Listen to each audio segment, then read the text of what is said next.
Hi guys, Dave Kozak again with Elite Collegiate Planning. Going to disclose some additional elite college knowledge, this time specific to admissions and financial aid and how they're connected.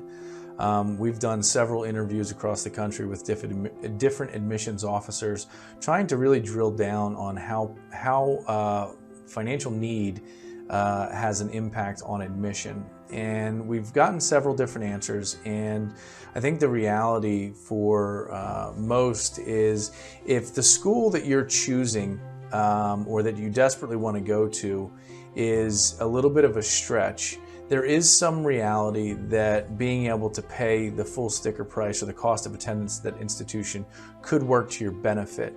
The other thing that we've learned through the process is that if you're a borderline student at that institution and you are not going to need money to get into the school and to attend, going early decision gives you a better opportunity to gain admission to the institution. Now, it doesn't mean that it gives you a shoe-in to that school by any means. It just means that if you really are planning and that's your number one choice, going early decision without having any financial need gives you a better opportunity to attend.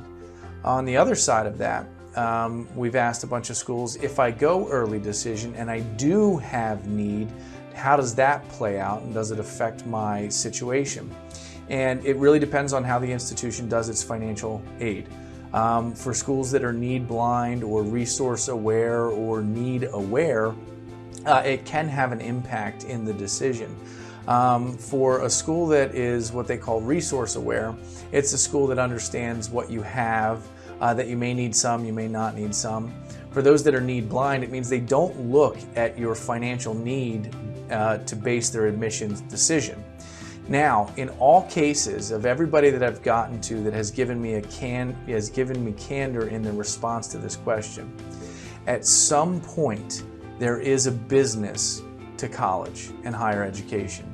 And so to just assume that there is no reflection on need or ability to pay in the admissions decision, I think is false.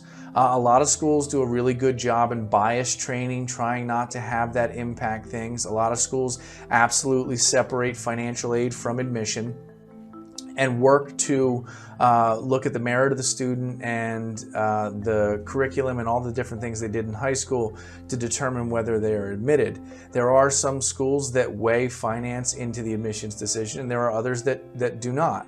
But there are those that do not. When it comes down to the final pool of admitted students or those that they will admit, it can have an impact.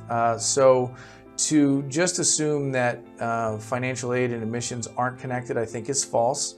I think it's a good question to ask in an interview if you go to the school or if you go to do a student interview at the school.